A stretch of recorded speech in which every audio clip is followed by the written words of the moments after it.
Thank you. Yeah, so well, that was just a quick intro to me, but I should also say that I'm not representing either of them tonight. This is just me and my own thoughts and views based on, I suppose, the time I've spent working in the energy industry, which is probably over 10 years now. But I would also qualify it by saying I'm not a technical person at all. I'm certainly not an engineer in any way, shape or form. I just know a little bit about quite a lot just from having been in this space for quite a while. So the topic of my talk tonight is a net zero power system. I'm just going to share my screen and hopefully you can see my slides if I can find them. Can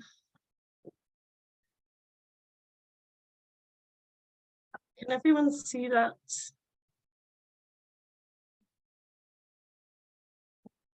Can people see my screen all right? Yeah, we can see it. Yep. Yeah, that's lovely. Okay, and then I'm going to try and see if I can't get into slideshow mode.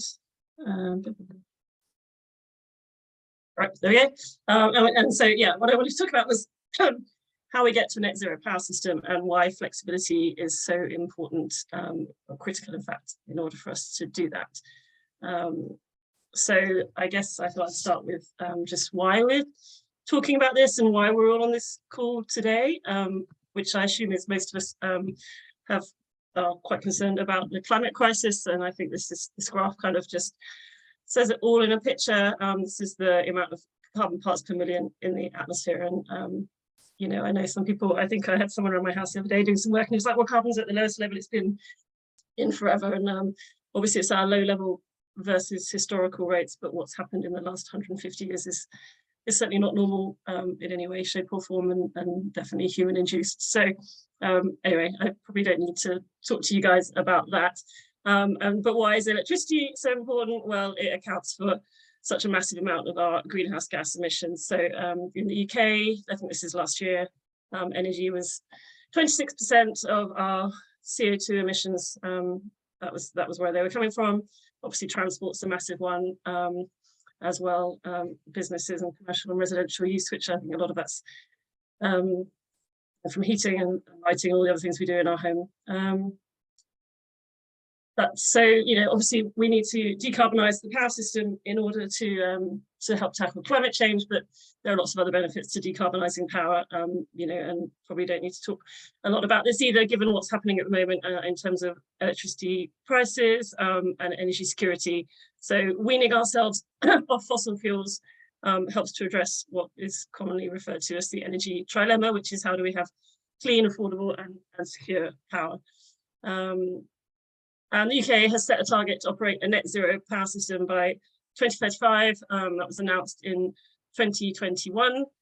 So obviously as a country, we've said we want to be net zero by 2050. And this is an absolutely key milestone to achieving that, is having a net zero power system by 2035.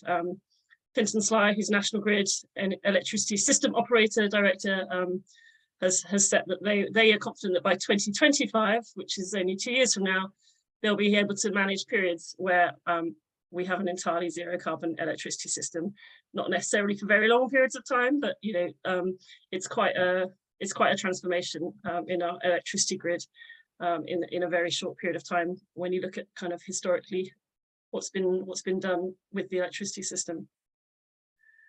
But what does this actually mean? So this is our electricity generation in 2022, or where it came from. So we've got quite a challenge ahead of us. Last year, gas still accounted for almost 40% of our electricity generation.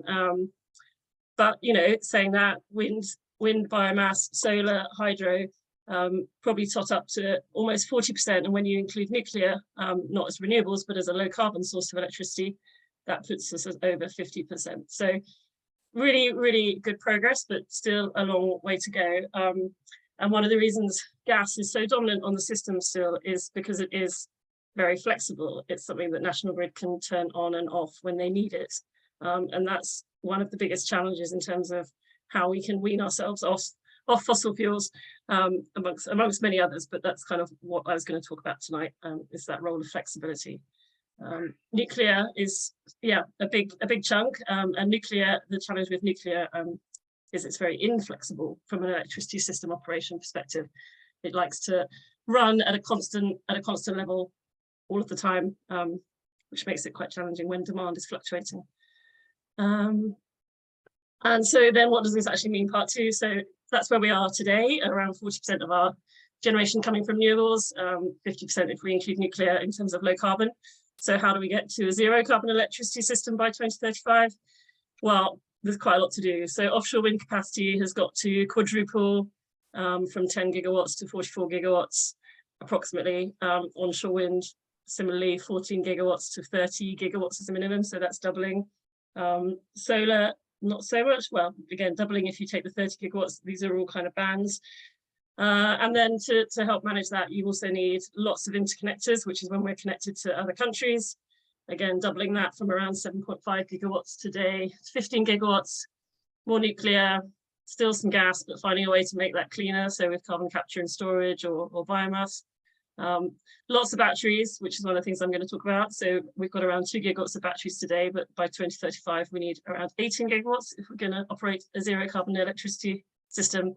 And then that's also assuming around 5% of the demand is met by hydrogen. So I think these figures will come from the Climate Change Committee and some of the pathways they've mapped out for how we can reach net zero. But what we need more than anything else is flexibility, and I was just going to talk a little bit about why. So these are some batteries. These are the batteries actually in Oxford that are part of Energy Superhub Oxford, which is a 50 megawatt grid scale system. And I'll talk a bit more about that later and why batteries are important. But this is kind of one of the most fundamental sort of challenges, I suppose, around how we decarbonize our electricity system. And apologies if I'm teaching people to suck eggs, but certainly before I worked in this space, I didn't realize that electricity supply must always equal demand, which I find quite mind-blowing. I think I kind of just always assumed that there was always just a little bit extra sloshing around, so that as we went around and turns our lights on and off, with you know, National Grid and the electricity suppliers and generators around the country would just sort of add a little bit extra on, so that if they kind of missed the mark, there was always enough. But that's not how the system operates. So absolutely second by second, National Grid have a team of people sitting in their control room, making sure that supply and demand are equal at all times. When they're equal, the system operates at 50 hertz, which is called the grid frequency. If supply is greater than demand, then the frequency rises and it'll go above 50 hertz. And when demand is greater than supply, the frequency will drop below 50 hertz. Both are equally bad in National Grid's book. If there's not enough electricity in the system, we'll experience blackouts. If there's too much electricity in the system, actually equipment will start to blow and melt. Maybe I'm being a bit dramatic, but it'll break stuff, and you'll get blackouts as well, because stuff will start to disconnect. So National Grid manage this incredibly tightly in terms of how quickly they react when the frequency deviates from 50 hertz. I think it's 49.8 and 50.2. So they keep it within a very, very narrow band. And the way they've always done that in the past is to manage supply. So, you know, we get up in the morning and we go around and we turn our lights on and, you know, flick on our kettles and whatever else we start to do as we begin our days. And National Grid has always in the past been quite easily able to adjust supply to meet demand, because the majority of our electricity has come from gas and coal-fired power stations, which are very easy for them. You know, if you imagine they're sitting in the control room and they have various buttons and they say, I need another 100 megawatts. They can ask a gas-fired power station to turn up by 100 megawatts or a coal-fired power station, although it's a bit slower. That's what's one of the biggest challenges with wind and solar and other renewable sources, is that they don't have that ability to turn them on and off when they need them. They're intermittent and variable, and you know, the sun doesn't always shine and the wind doesn't always blow, and certainly not necessarily when we want it to. So that's why they're having to look at different ways of managing the system, which includes making demand more responsive. So adjusting when we consume electricity as well as adjusting when we generate electricity. But they have, seconds. If something goes wrong, they kind of have seconds to manage it. And this is just super high level, kind of in terms of our electricity system, how that flow works. So you've got power stations and now increasingly renewable generation on the left-hand side, so that's our generation. Then you've got the transmission and distribution network carrying that electricity around the country. And then you've got users, consumers on the right-hand side. So previously it was a very kind of linear, I suppose, or one-way flow of electricity from the left to the right. You know, it was generated, distributed around the country, and then it was consumed. And that was, again, quite easy for national grids to manage. But what's happening now is actually you've got much more distributed generation, so rooftop solar, for example, or community wind projects, or other community renewable projects, and you've got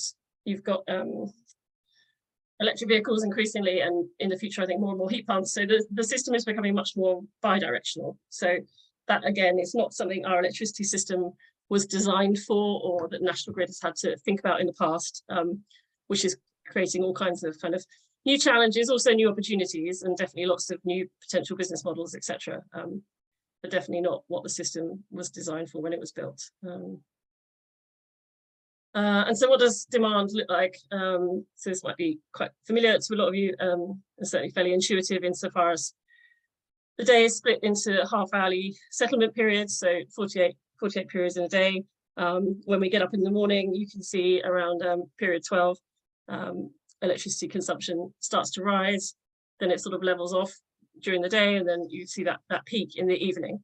And so National Grid's challenge is how do you fill this curve?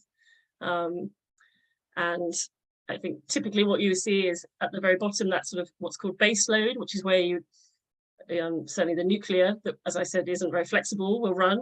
And then they'll top that up with whatever else is available. So it might be a mix of gas and coal and renewables, but they'll need to be able to adjust it to fit those like fluctuations. And that's where, as I said, the challenge comes in. At the moment, what they do is they have a whole bunch of, it's predominantly gas because there's hardly any coal left on the system now, but gas-fired power stations that they run at part load. So they're not at full capacity, which means they have the headroom to be able to increase capacity if there's an increase in demand. If there's a sudden spike in demand, they can turn those up. And so that's called mandatory frequency response. And so there's always a portion of the gas fleet in the country that are running in that mode. So part loaded, which isn't the most efficient way to run them, which also means that they are more carbon intensive per megawatt hour of output. But it does mean that National Grid have them there as a tool for filling in these like little fluctuations. And as I said, that's what they can't do with wind and solar. And one of the other challenges that go with that, which I'm sure you might have read about, is they also have to often curtail wind and solar, which means that having to pay them to turn off because they can't make use of that renewable power because it's not at a time of day when it's needed. And generation, as I said, so that's what demand is like. Generation, as I said, is changing. So we've moving away from coal. I think the last few coal-fired power stations are all due to have closed by 2025 at the latest, although I think this winter they had more on standby than they expected, just as a result of everything that's been happening in Ukraine, etc. But lots more of this variable and intermittent power that we're seeing from renewables. So how do we control demand instead of supply? Or the other question is, how do you turn renewables from National Grid's perspective? How do you turn renewables into firm dispatchable generation, which is what gas and coal is? So how do you make it look more like fossil fuels, essentially? And how do they manage that inflexible baseload that they have for nuclear? And I've just put negative prices there just to remind myself, I think, to mention it, which is just that what we're starting to see now is that there are times of year when actually prices are negative, which means you get paid to consume electricity, which is just a kind of interesting sign of the times. So these are kind of the main tools, I suppose, at the moment in National Grid's box for managing or creating more flexibility on the system and not relying entirely on gas and coal for that. So energy storage, as I said earlier, if we're going to have a net zero power system by 2035, we need to get from around 2 gigawatts to I think it was 18 gigawatts of storage. Doesn't have to be batteries actually, but that's certainly at the moment the most commercially sort of viable, proven, tested and working approach. You can store energy in other ways, but certainly lithium-ion batteries are winning at the moment, if you like. And that's a picture at the top, which is Kemsley in Kent, which is an EDF Renewables battery storage site, which is 50 megawatt hours of battery storage. There's also interconnectors. So we have around 7.5 gigawatts of interconnectors right now, which connect us to countries all around Europe. And those flow both ways. So we can be exporting power to them or importing power. But obviously the idea there is that just because it's not windy here doesn't necessarily mean it's not windy, say, in Denmark or Norway, or if it's not particularly sunny here, it might be sunnier in France, for example, and there might be opportunities to move power around and run the system more efficiently and fill in gaps that way. And then there's demand side response, which is a sort of pet topic of mine, because before I worked where I work now, I worked for a company that manages demand side response. And again, I think, there's been quite a lot about this in the news recently.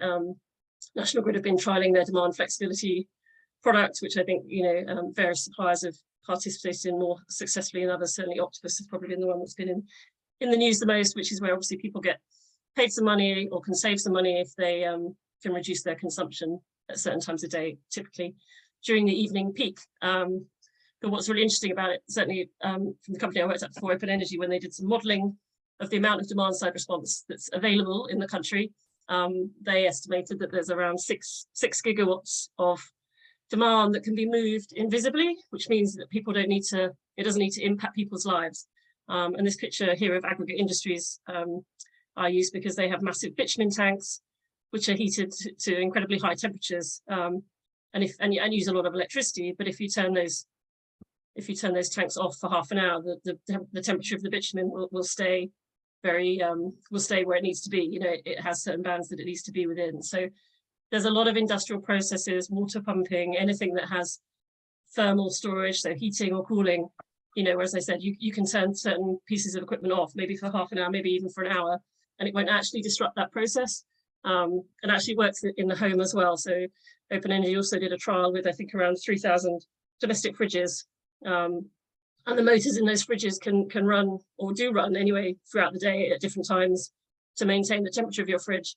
But if during the evening peak, those fridges kind of turn off, which doesn't mean that they're not keeping your food cool, and doesn't mean that the light doesn't turn on when you open your fridge. It just means that the motor in the back of it doesn't run for a certain period.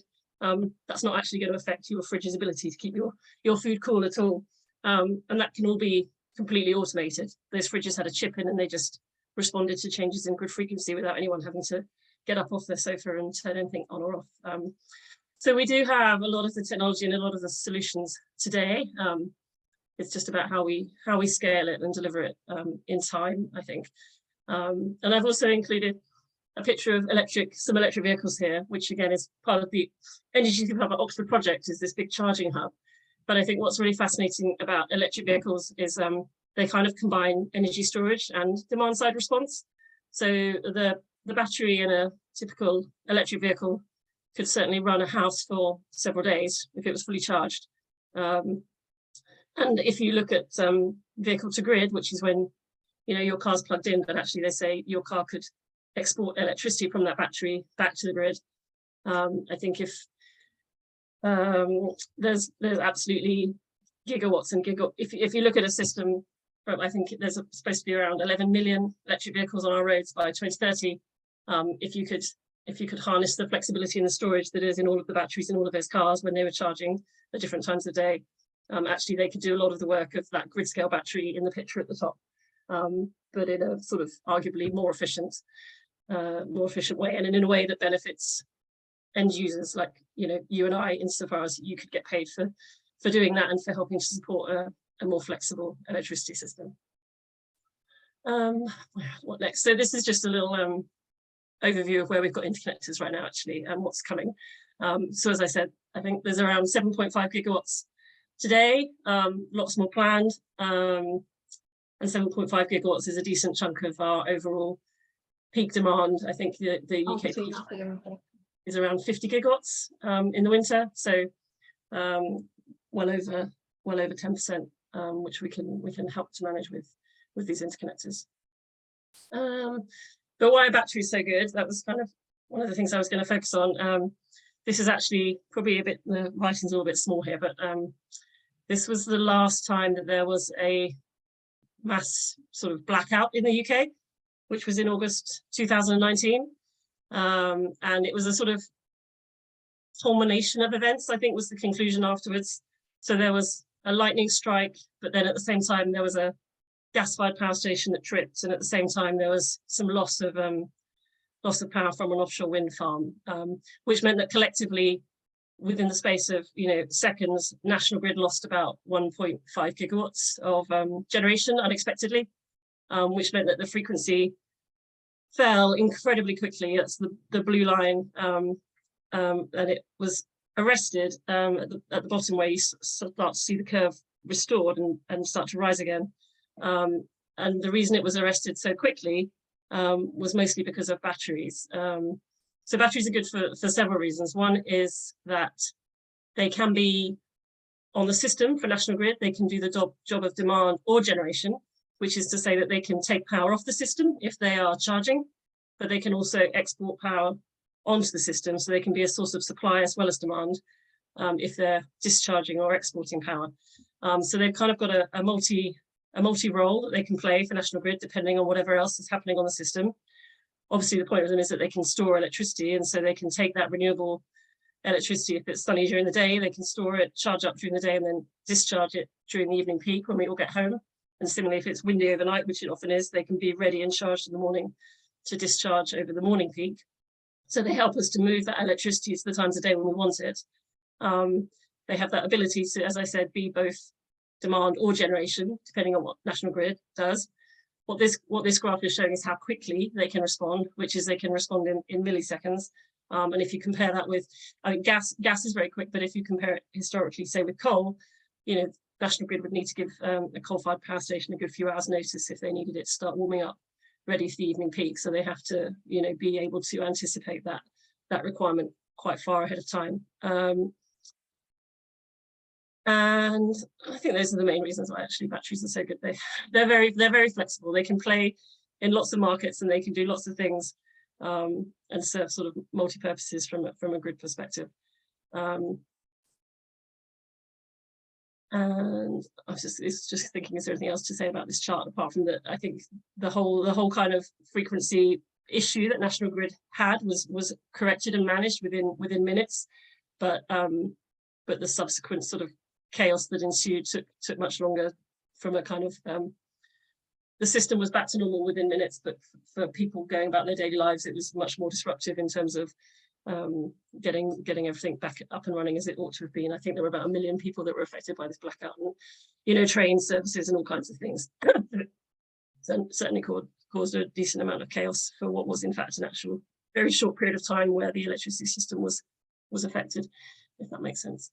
And the other thing that batteries help with is inertia. So as well as the sort of variability and intermittency that comes from renewables, what comes from losing fossil fuels is a loss of inertia. So when you think about coal-fired power stations, for example, and how they generate electricity, is even if a coal-fired power station trips, it'll continue to generate electricity for a couple of minutes while the turbines continue spinning, because there's just that mass in the turbine spinning.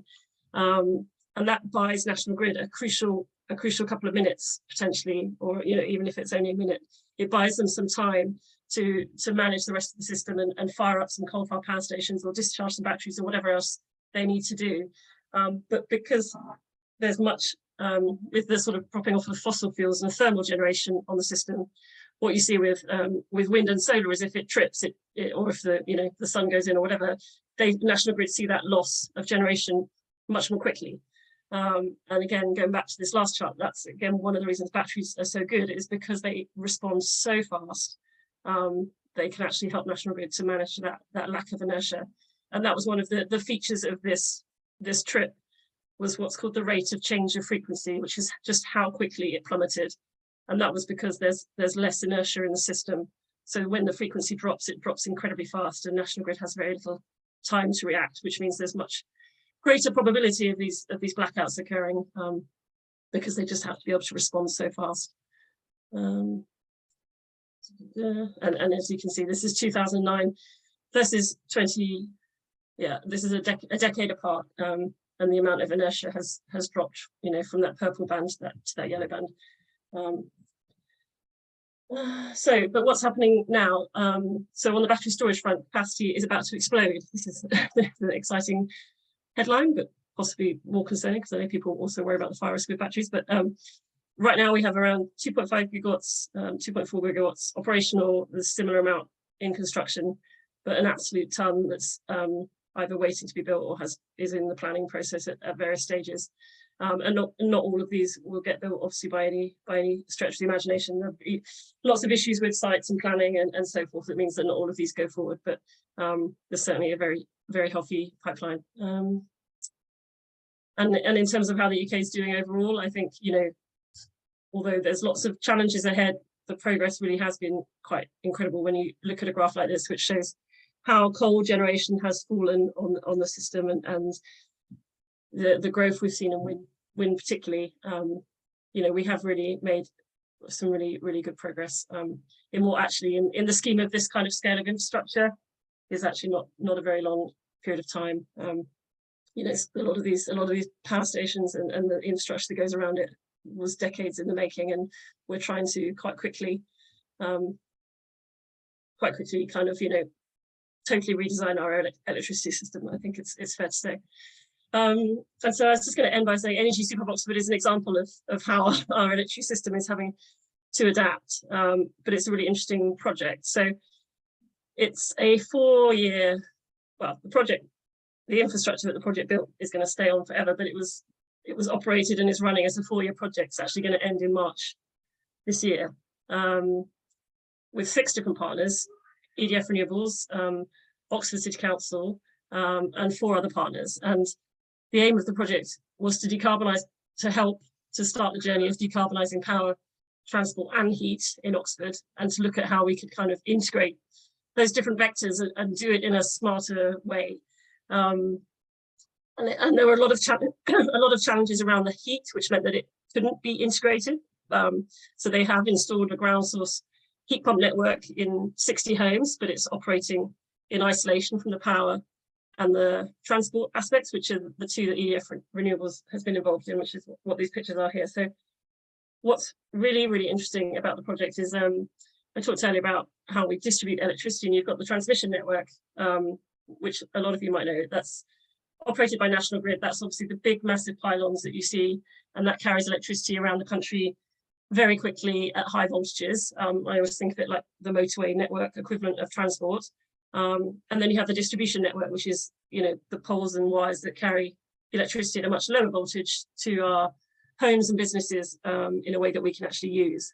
And as part of this whole transition that we've been talking about, the distribution network is under a lot of strain. It's very congested in different parts of the country. There's not a lot of spare capacity, and that's, you know, that's holding up a lot of these projects, holding up certainly a lot of solar, a lot of storage being connected to the grid, and creating a lot of challenges. And as the number of electric vehicles on our roads increases, and certainly if we move to electrifying heating and having more and more heat pumps in homes, you know, the distribution network operators are going to have a real challenge on their hands. So what this project was actually saying was, well, we know there's lots of congestion and challenges on the distribution network, but how about we connect directly to the transmission network, where there's lots and lots of depth of power available, huge volumes of power that we can access, much less congestion and more capacity.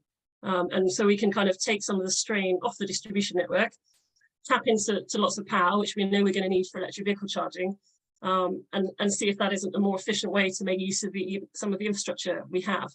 So the picture at the top left is the battery, which is being built just on the outskirts of Oxford, just the southeast of the city. It's alongside Cowley substation, which you can just see in the bottom right of the picture. And it's the first battery in the country to have connected directly to the transmission network. So it was really, really groundbreaking project. In the past, the transmission network, apart from having big fossil fuel power stations connected to it, the only kind of source of demand that would connect at that level would be, you know, massive steel factories and chemical factories, for example. So huge consumers of demand from one big site that just needed that amount of power. So this is kind of unprecedented. Was A, to connect a battery, But what that battery does is the battery pays for the connection, and then it shares that connection with this charging hub, which is in the top right. And the charging hub is about 4 miles away from the substation and the battery site. And so this picture at the bottom is where that cable runs, which is a 4-mile high voltage underground electricity cable that we had to run from the Cowley substation up to this charging hub, which was built at Redbridge Park and Ride, just to the west of Oxford. But what's fantastic about that is right now it's got 42 charge points, and you can, it's a bit small, but you might be able to just about make out there's 12 Tesla charge points, there's 10 Fastned charge points, which are these, which have these solar canopies.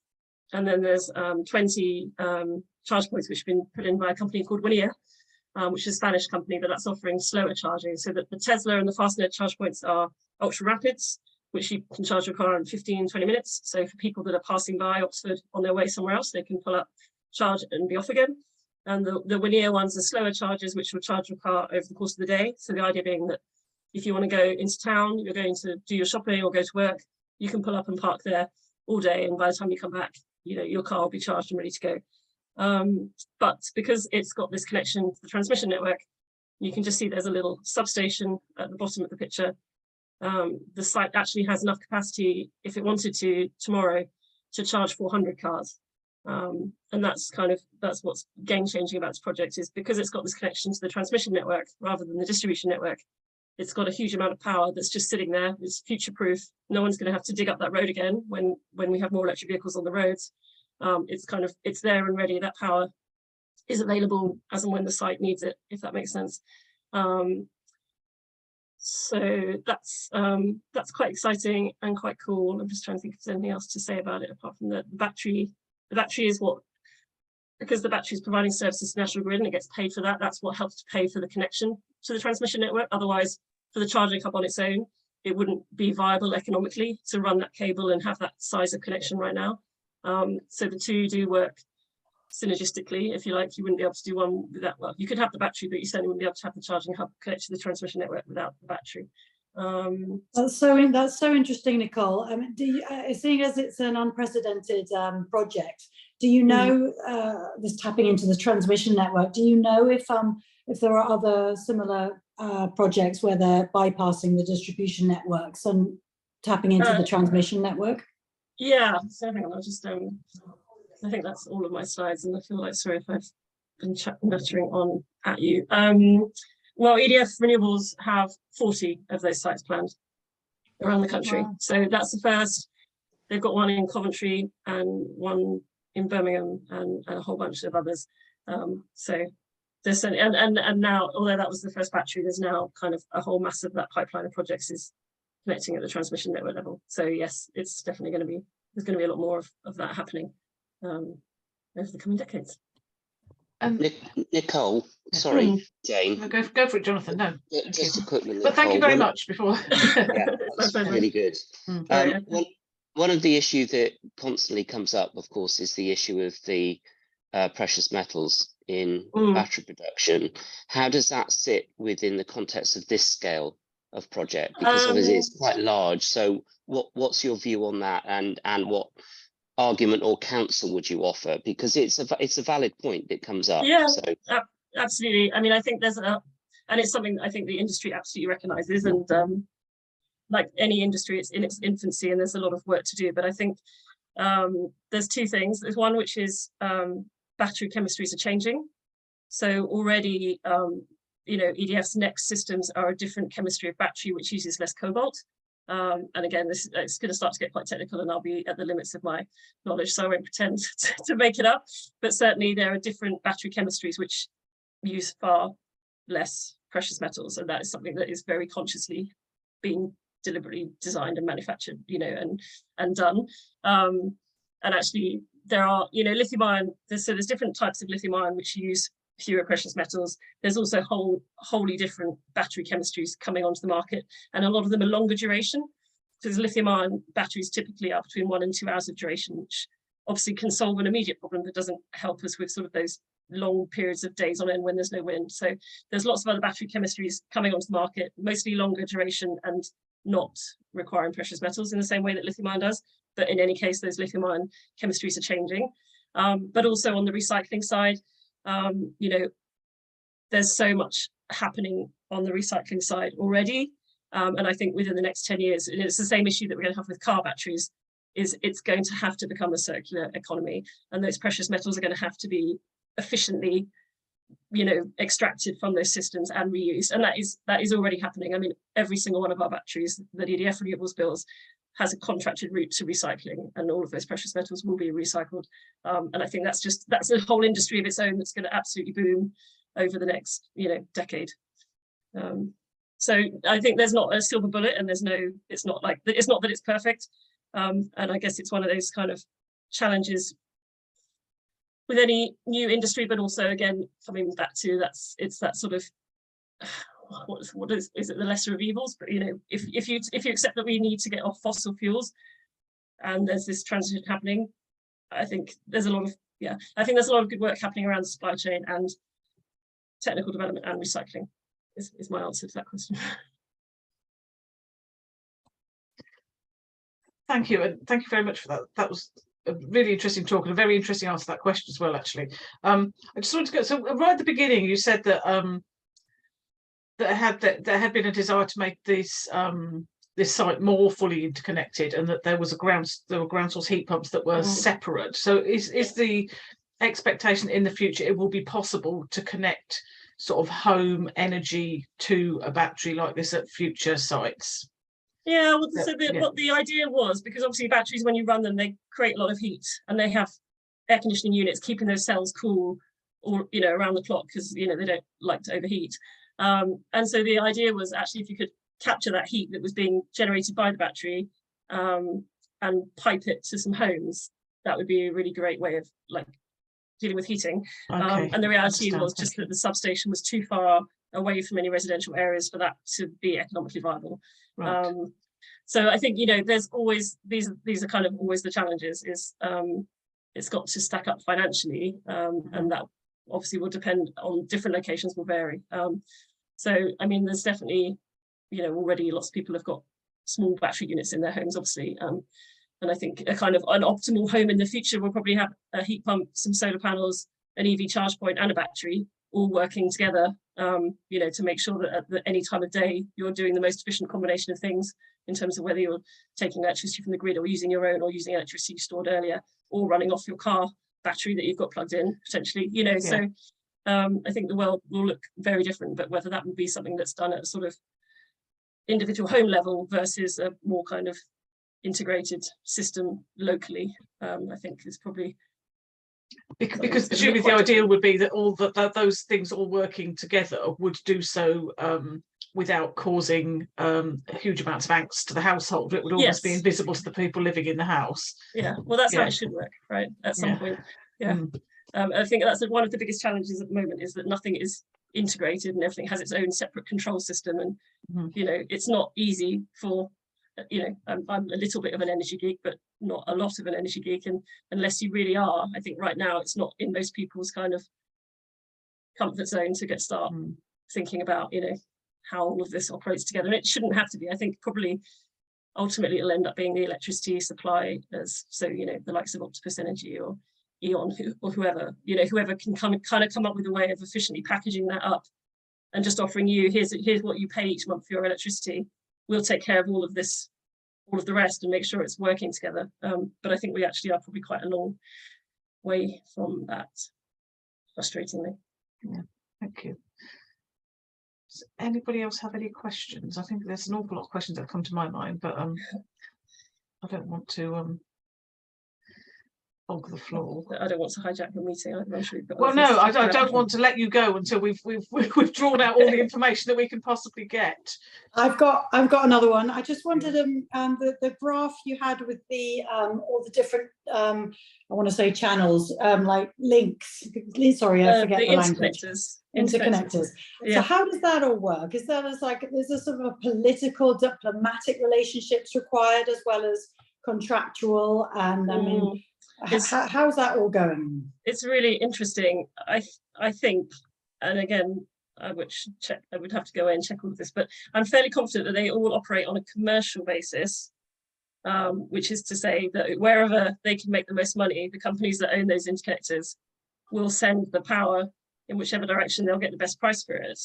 But saying that, I think in just the last month or so, Norway have made a call on one of their interconnectors and said actually they've got some issues with their hydro at the moment and they don't want their interconnector exporting power, even if it can make more money elsewhere, because they need the power at home. Thank you very much. So I think it will get more and more political, because it's all very well until we need our power, and actually National Grid has been paying a phenomenal amount sometimes to have those interconnectors pointing in the direction it wants rather than taking power to France, because France has had a lot of issues with its nuclear recently, which again has sort of been making a lot of the challenges around the energy crisis and what's happening in Ukraine sort of have been spectacularly exacerbated by what's been happening in France actually with their nuclear fleet. So yeah, I think it will get more. It will become, the more interconnectors we have, they're a double-edged sword, and it probably will become more and more political. Can I ask another quick one as well? Yeah. One of the things, Rupert Frost on the call and I are both councillors, and one of the issues that exists quite often for us is planning regulations and planning law. I was just wondering whether you encountered any planning issues in regards to the Oxford project, or whether that was all very straightforward. No, I don't think it was straightforward. And our planning officer, I'm sure, would tell me just how complicated it was. There was lots of problems. There were a lot of landowners, particularly on the cable route. I think the battery was reasonably straightforward insofar as it was next to a substation anyway. It was away from any residential or commercial areas. The biggest concern with batteries tends to be the noise level and the fire risk, and visual impact that, as I said, there wasn't. So I think that was fairly straightforward.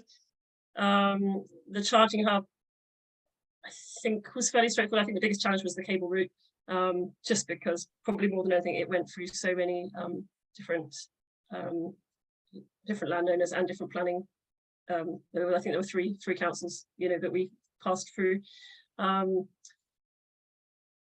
I think they were very collaborative, actually. So in terms of Oxford City Council has itself said it wants to be net zero by 2040. The city, not just the council, by 2030, I think the city by 2040. So they were very on board and very kind of engaged in terms of making it happen. But I certainly know that's not been our experience everywhere. Yeah. Can I ask a question about the sourcing of the minerals? What are the main sources of the cobalt and the lithium? I think Democratic Republic of the Congo. There's some in Australia, some in South America. I think there's, I'm not an expert actually. So okay, thank you. Yeah. I think I heard Portugal as well had lithium, one of them. Okay, yeah. I think so, certainly at the moment, most of it's coming from Africa, South America, and Australia. Thanks. Nicole, is the super hub proving successful, and is it often full and being used? Yeah, actually, I'll give you a sneak preview because we haven't put a press release out yet, but I think it opened in July last year and it's almost charged, provided enough power to charge 2 million miles. So that's quite cool. Wow. Yeah, the utilization rates have been really, really good. The least utilized, interestingly, has been the slower chargers, the linear ones. So more people are using it because they're passing by on those main roads and are just stopping in to charge and keep going. And also the rapid ones have been used a lot by people working locally. So, delivery logistics drivers, delivery drivers. You could just go and charge your car with your lunch hour, couldn't you, if it's that quick? It's yeah. I mean, one of the reasons Oxford was on board is one of the big challenges Oxford has is there's very little off-street parking. So a lot of residents, it's quite challenging to charge at home. They don't have driveways. So this is the idea is that this is as close as you can get to a petrol station experience. They're having a little pop-up cafe and you can pull up and you're there for 10 or 15 minutes, but you can be on your way with a fully charged car. So that's kind of one of the challenges they were trying to address. But I think they're looking at lots of things they can do to try and boost the usage of the slower chargers, because that's the idea really, is that people coming in and using the bus to go into town can charge while they're doing whatever they're doing in town as well. But yeah, it's definitely getting well used. So. And how long's it been open for? It opened in July. Okay, so it's relatively new then, really, isn't it? Yeah. And it sounds as if, from what you're saying, from a financial perspective, although obviously a pretty hefty capital cost, I should think, to build it, once it's up and running, because you said that the battery sort of pays for itself because it gets paid for services from National Grid, the operational costs would be sort of, well, not cheap, but it's hugely expensive to run. Yeah, the infrastructure installation is the expensive bit. So putting that cable in, for example, I mean, there's what EDF has done is created the connection point, built the battery, and ran the cable. So they're providing that capacity. Then you've got the 3 different charge point operators, Tesla, Fastned, and Winear, and they're operating on a kind of like leasing model. So Oxford City Council own the car park. Tesla, Fastned, and Winear lease the space for their charge point operators, like a concession model, I suppose. Is the best example, right? Best way to think of it. And they can add, and in the planning application, they've already asked for more chargers than they've built, because they didn't want to put them all in on day one and then have, you know, the lower utilization rates.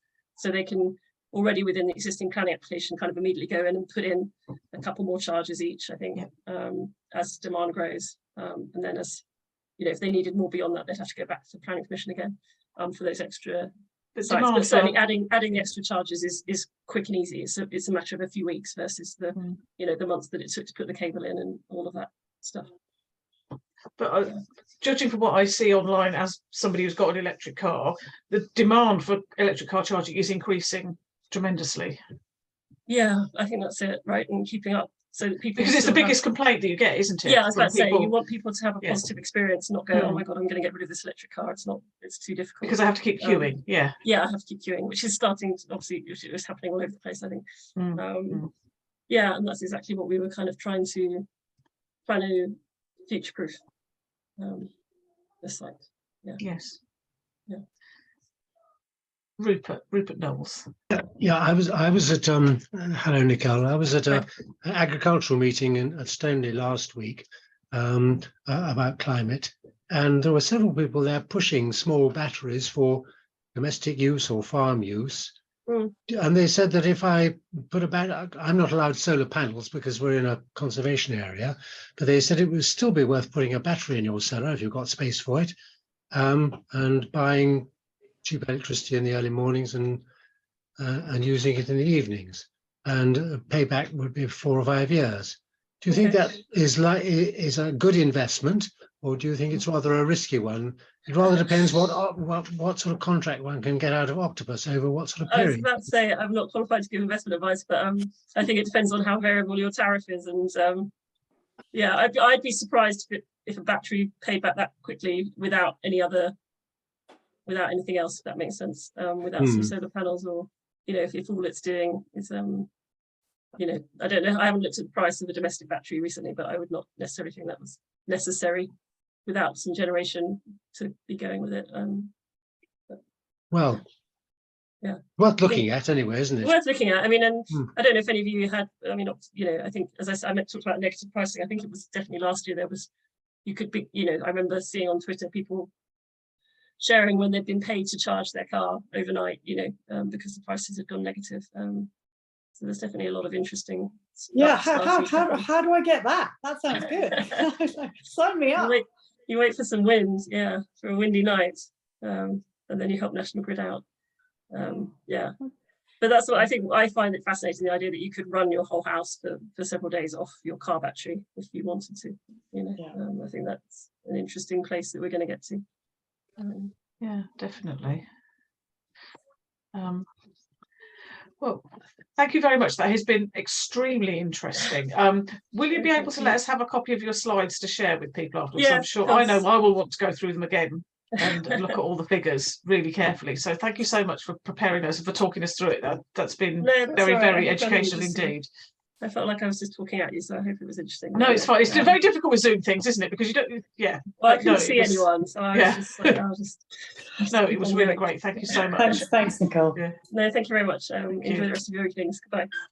Thank you very much. Right.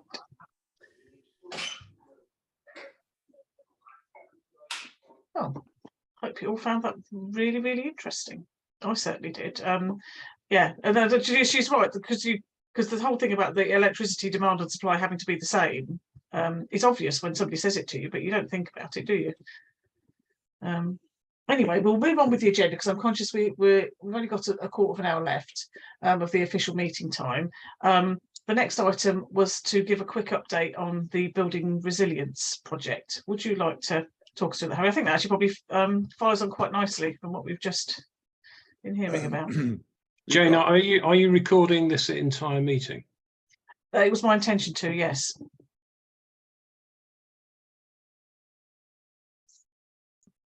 Okay, so I'll start then. Thank you very much for the opportunity to explain what's going on.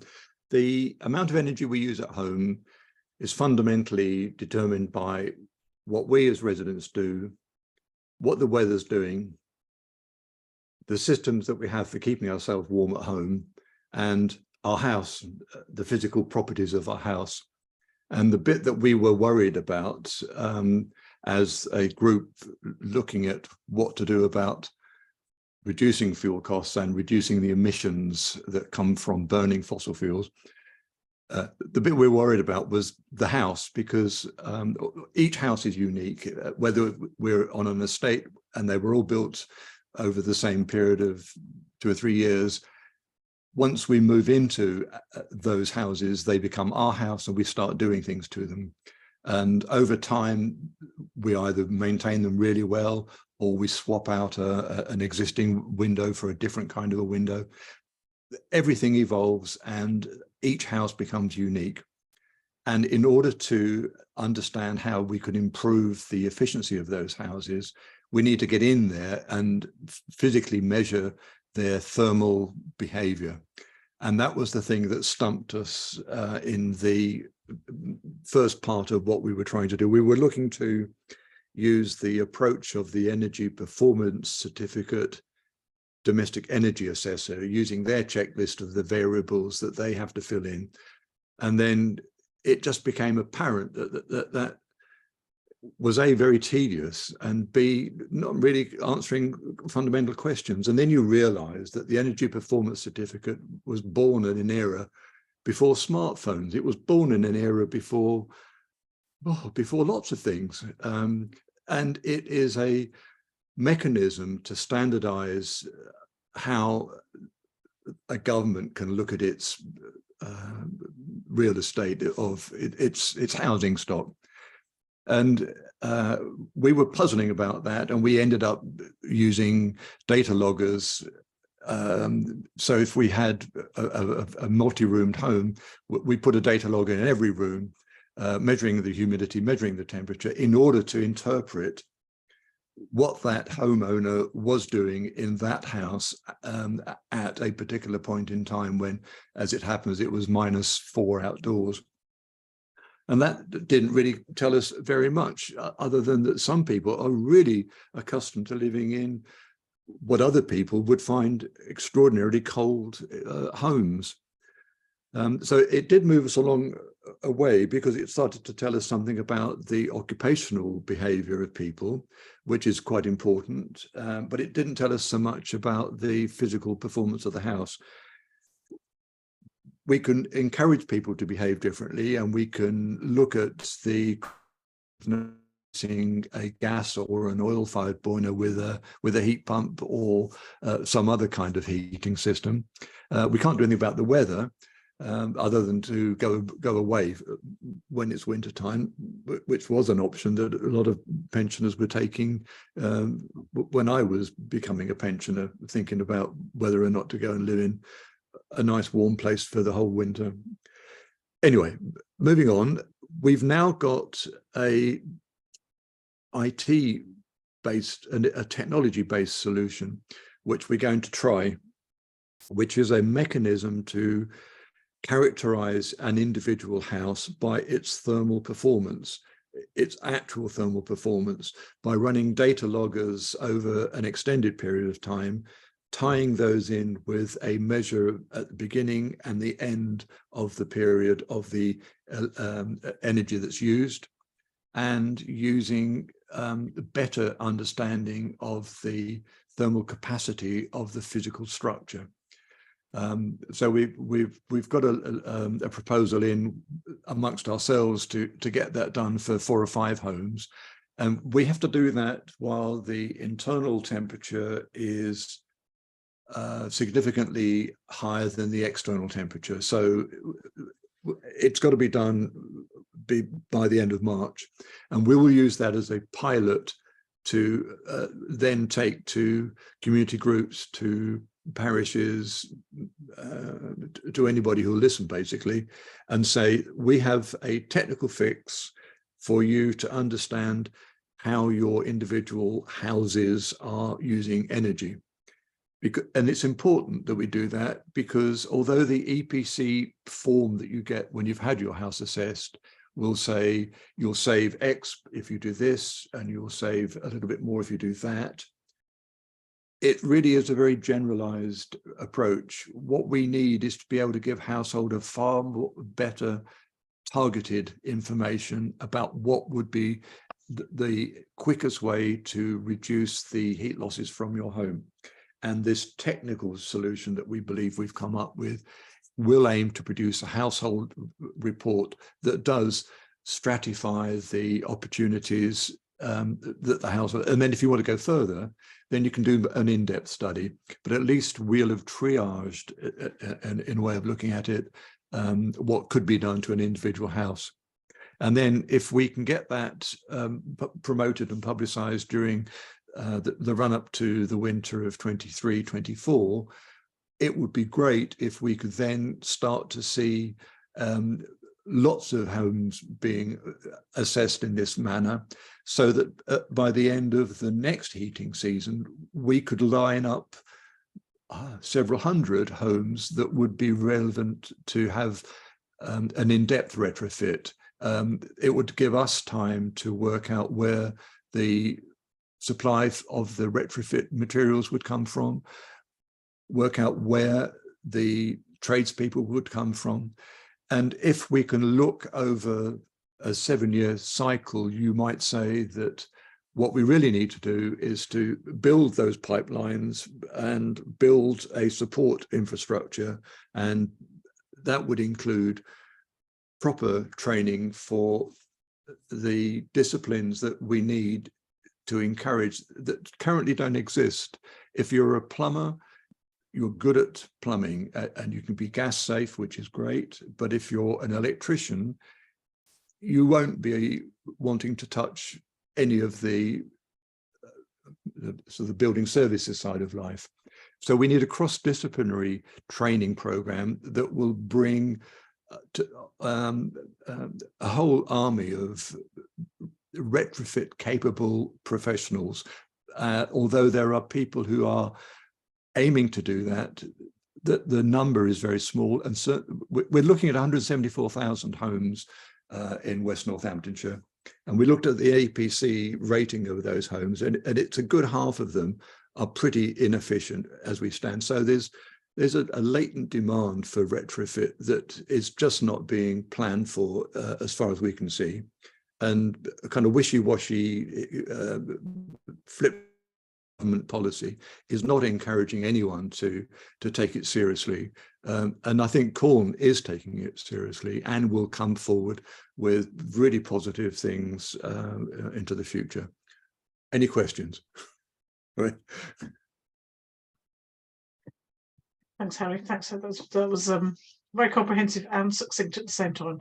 Excellent. If there's no questions, I'll move on. I'm just to say that obviously we will continue to tell you more about this as it develops. But I think we've had quite a significant learning curve on this project, and we're sort of really pleased with where we've got to now, is how I would sum it up very briefly. Okay, so then I just Yeah, wanted to, Jane, sorry, Rupert, yes. are you not going to mention the meeting you had then, or is that top secret? It's Well, I mean, not top secret, Rupert. We met a local company that we could outsource some of the effort to, and the only reason we haven't mentioned it this evening is because we've only floated the ideas with them. We haven't had any positive response back from them. Oh, right. And so it would be imprudent to say that we cracked that egg. Right, but it's a good way to go. Yes, and you know, there are other ways of tackling it, but that's the option that we'd like to go down at the moment. Thank you. Excuse me. The next thing I want to just cover, because again, limited time, is just the West Northampton Council's emission reporting, which I just wanted to draw to people's attention, has been released this week. It went to their cabinet meeting on Monday.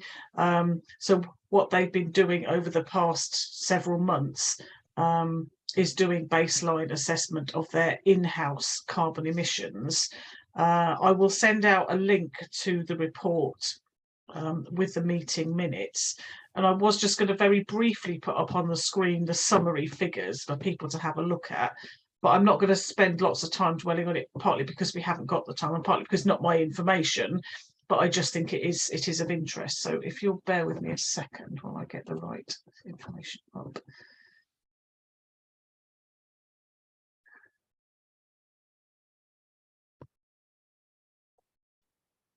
Hopefully you can now see something that says baseline data at the top. Can you? No? Or are you looking at something completely different?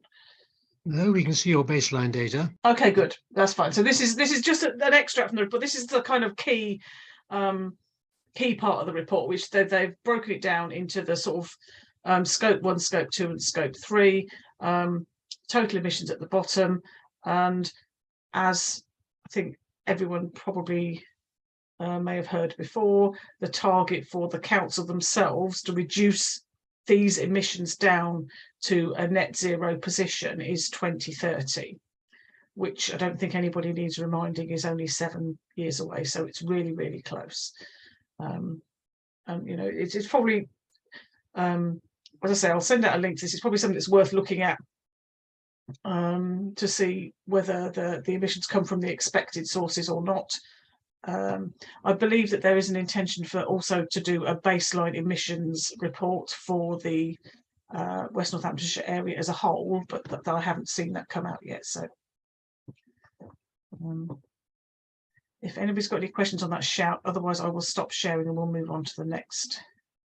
Did they, in the meeting, give any report on a strategy to get down to net zero by 2030? What did they comment on? Well, I haven't. So I didn't see anything on that in the report that went to the meeting. The minutes are not out yet, and I think the meeting probably may have been recorded, but I haven't watched it, so I don't know the answer to that question. Okay. Yeah.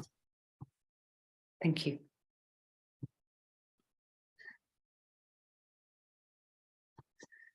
Okay. Thank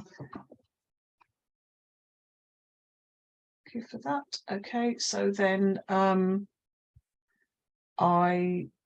I started talking very briefly about the social events at the beginning of the meeting. So the first one we have got a plan to do some tree planting in Towcester on the 18th of March, and we're looking to organise a social event around that. So we'll be sending out a general invitation to anybody who wants to come and dig some holes and put some trees in them, to come and help us, and then to join us afterwards for a social event. Content yet to be determined, but if there's anything in particular you'd like to, it's tended to be informal. There won't be speakers or you know, particular topics or anything like that, but if there's something you'd like to see or would like to talk about or have the opportunity to whatever, then do let us know and we'll try and build that in. Otherwise it's just going to involve a lot of tea and cake, I think. Which, you know, Jane, did I miss you talking about the University of Northampton? No, you didn't. Sorry, I skipped over it to go on to the emissions report in case we ran out of time. We've got 2 minutes left, so I am going to talk about the university thing, which we're really pleased about. And thanks, I think, goes partly to Claire Robertson Marriott for making initial contact with Zoe Taylor, who's one of the lecturers at the university on illustration, which I didn't even know was a university subject, to be honest. But she invited Corn, Northampton Town Council Climate Change Forum, and the Northampton Living Streets organisation along to talk to a class of illustration students about what we do and about climate activism as a whole, because they're doing a module around climate activism. And the year 2 illustration students are putting forward proposals for projects that they can provide, which will help us as well as the other 2 organisations with what we're trying to do. We've got some really great ideas from several of the students, which we're working through with them at the moment. So things hopefully they'll be able to use as part of our public engagement activities, mainly, so really to make those engagements more interesting. It's been absolutely fascinating actually to see what people of university school age who've got a sort of a creative and illustration training came up with. So yeah, I think hopefully it will be really productive for us. Is there anything you want to add to that, Harry? No. Cool. Well, hopefully we'll be able to show you some of the results. One of the things I would definitely like to be able to do when we get together on the 18th of March is actually have some of their items there. I hope that will be possible. I think that should be really interesting.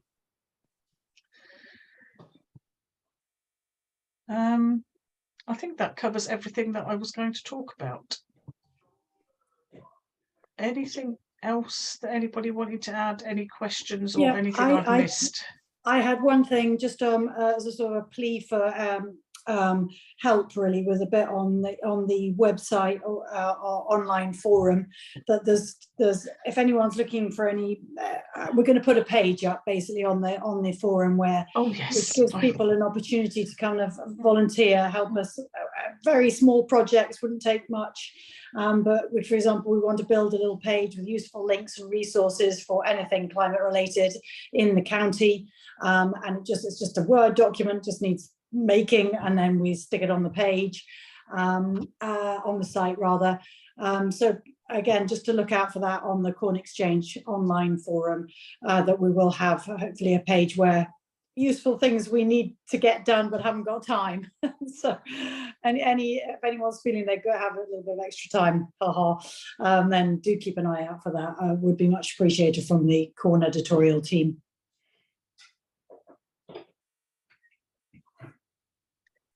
Thank you. Yes, I totally echo that. And it absolutely isn't the sort of Corn Exchange input, absolutely is not a closed shop. So if anybody's got ideas for things that we need to have articles about, or is keen to write an article about, then please do let us know. Very happy to have input.